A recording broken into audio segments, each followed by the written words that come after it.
like that of a spendthrift. Well, do not be a spendthrift, because spendthrifts are the brothers of the devil. That means if you spend excessively, you are a brother of the devil. And today, throughout the world, including the Western world, you have a system that in order to hoard more wealth and to gain more wealth, you use your wealth to eat other people's wealth. In English, it's called as bribing. The Quran says in Surah Baqarah, chapter number 2, verse number 188, that squander not your wealth on vanities, and do not use your wealth in order to use it as baits to judges, so that you may eat other people's wealth. That means, do not use your wealth as a bribe, as bait to judges, so that you may eat other people's wealth. Bribing is prohibited in Islam. And the Quran says in Surah Hujurat, chapter 49, verse number 11 and 12, that let not one group of men laugh at the others. You may never know, the latter may be better than the former. Let not one group of women laugh at the other. You may never know, the latter may be better than the former. Do not call each other by nicknames. Don't be sarcastic to one another. Avoid suspicion, for suspicion in some cases is a sin. Do not spy on one another. Do not backbite. Do not call each other by nicknames, and do not slander behind their backs. Do not backbite. Are you ready to eat the dead meat of your brother? The Quran says that if you backbite, if you speak against somebody's back, it's as though you're eating the dead meat of your brother. And eating dead meat is prohibited in the Quran. Speaking bad about someone without proof, slandering him without proof, is prohibited in Islam. Slandering someone behind his back when he doesn't have an opportunity to clarify is double sin. Eating dead meat is a sin. Eating dead meat of your brother. The cannibals who eat meat, even they don't eat the meat of their own brother. So backbiting is as good as eating the dead meat of your brother. And Quran says, nay, you would abhor it. This backbiting and slandering in the garb of freedom of expression, hidden behind the term freedom of expression, you find it very prevalent throughout the Western world. People abusing each other, slandering each other, inverted commas, freedom of expression.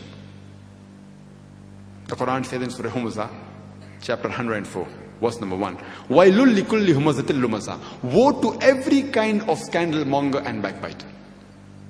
The problem today, which the West is facing, and it has also seen to it that the other parts are facing because of it, is riba, is interest. Today, the Western world is in problem because of riba, because of interest. And they've seen to it that they've passed this disease even to the other parts of the world. It started in England by the King of England. He said that you give money, I'll keep it with you, and then I will give you interest, fixed interest on it. And that's how the present interest-based banking system started. And they have spread this fever, this disease throughout the world. The Quran mentions about riba. The word riba is given in the Quran in no less than 8 different times.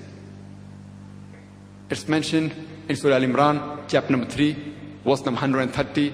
In Surah Nisa, chapter number 4, verse number 161. It's mentioned in Surah Rum, chapter number 30, verse 39. Thrice in Surah Baqarah, chapter number 2, verse number 275. It's also mentioned in Surah Baqarah, chapter number 2, verse number 276. And in Surah Baqarah, chapter number 2, verse number 278. The word riba is mentioned in the glorious Quran no less than 8 times. And why it is haram, etc. I've given the talk on interest-free economy promulgated by the Quran. For people who want to know the reason why Islam has prohibited riba, and the riba includes interest over and above, people say that, oh no, riba doesn't include interest, modern interest, it only means usury. And I've described this in detail. People can avail of my video cassette, Interest-Free Economy Promulgated by the Quran, which gives more detail. Time doesn't permit us to go into the minute details of economics in this talk. But just like to give the translation of 2 verses of the Quran.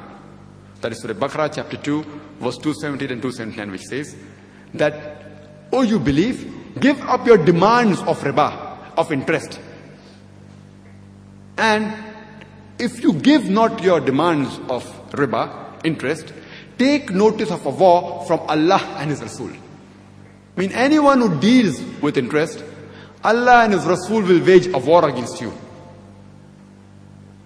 There are various sins mentioned in the glorious Quran, which are big sins, Gunaya Kabira. But this particular sin, besides being a grave sin, it also says that anyone who deals with interest, Allah and His Rasul will wage a war against you.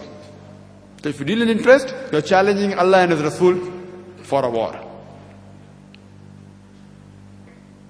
Furthermore, if you see in the Western world, we have people, especially the children, they don't respect the parents. It's more in the Western world as compared to the Eastern world. And nowadays, in the new era, you have special child abuse cells.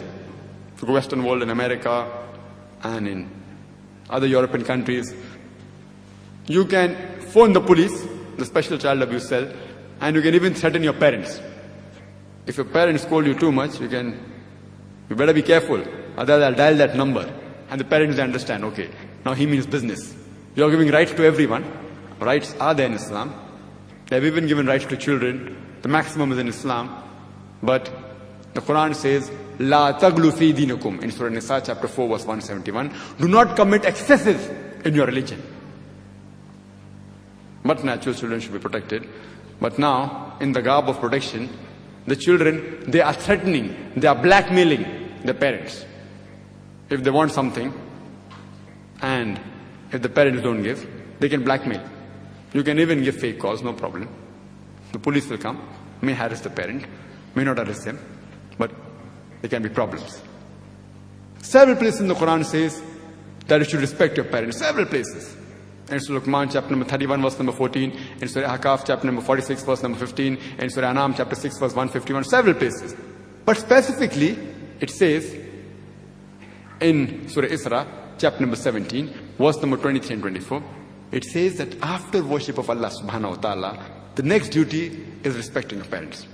The Quran says in Surah Isra chapter 17 verse 23 and 24 that Allah has ordained for you that you worship none but me, and that you be kind to your parents. And if any one of them or both of them reach old age, do not even say a word of contempt. Don't even say oof to them. You can't even say oof to them. But lower to them your wing of humility and address them with honor, and pray to the Lord that cherish them as they cherished me in childhood. Imagine, the Quran says, if any one or both of your parents reach old age, you cannot even say oof to them. In the Western world, you have the concept of old age home, where the parent gets old, put them into the old age home. There's no concept of old age home in Islam. Because the duty of the children and the relatives is to look after the elderly people. They have to respect them. They have to love them. They have to behave with them with compassion. Unlike the Western world, which moment a child gets adult, the parents may have looked after the child, but moment he feels he can stand on his own 2 feet, then he shows his back to the parents. The common problem which is there in the Western world is adultery.